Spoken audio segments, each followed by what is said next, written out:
All right, welcome back to Prepared Scouter. This is the 2015 and a half LML.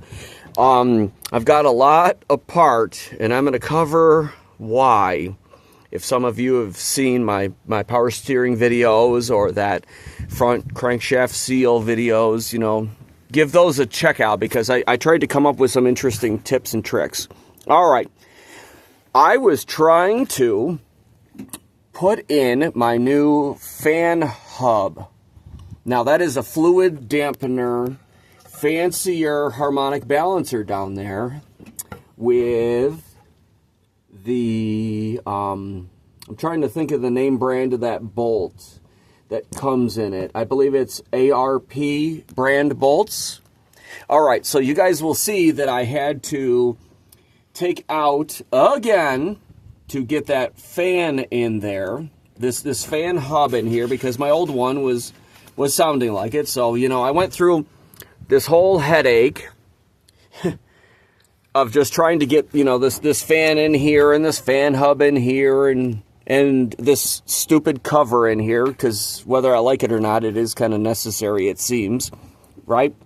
So what happens is with the fluid dampener new harmonic balancer, the clearances on it are different than the standard OEM style that came on this truck. Well, if I'm doing all this work to it, I figured I'd put a better one on it because, you know, of...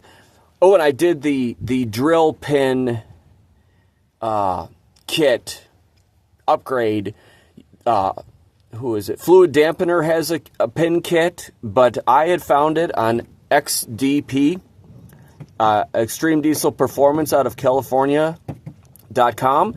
So I did that to it. And then, of course, I should have done a video on it, but it was not bad at all doing that. You know, cutting fluid, make sure that you measure 50 times and cut once, you know.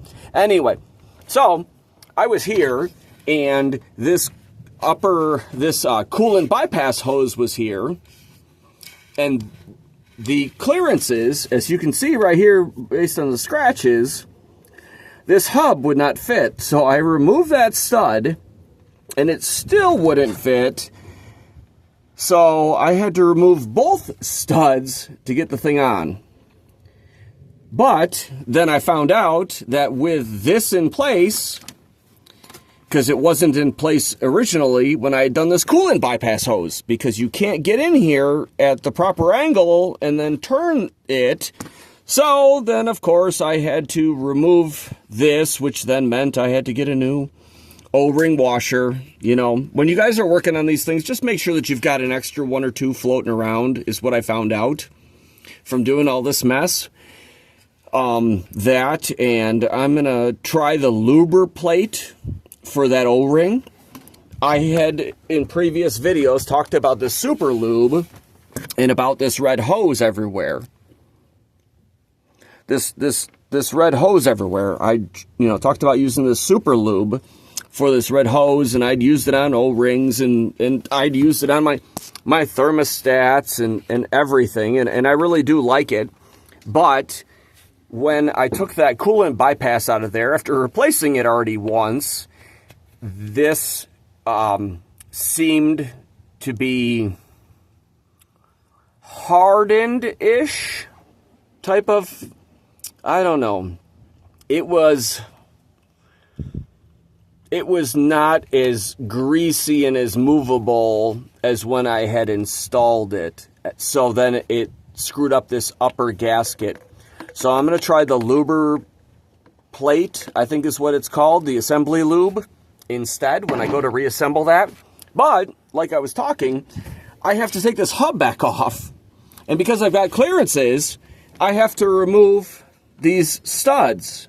Not only do I have to remove the bolts, one, and then this bottom one, two, and of course watch out for your crankshaft position sensor wiring, all this fun that comes with it. But,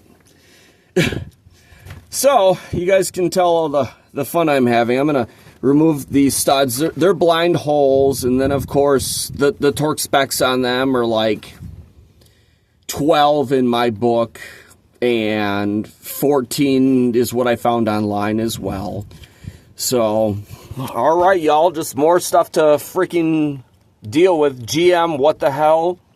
You know, fluid dampener, you know, what the heck? There was nothing out there when I ordered my fluid dampener on the clearance issues, and I've used fluid dampener on, you know, 350s, and my Nissan Turbo truck over there has got one, and, you know, so I've used them before, never had an issue, never had a clearance problem, and never had any of these things. So I just wanted to bring that to the attention of everybody. But, you know, but it just is easier to remove a bunch of this stuff when, you know, you're torquing that bolt down there. And then, of course, it's like 325 foot-pounds depending on your truck, but then LMLs are 75 with another, depending on who you listen to, 90 to 110 degrees turn.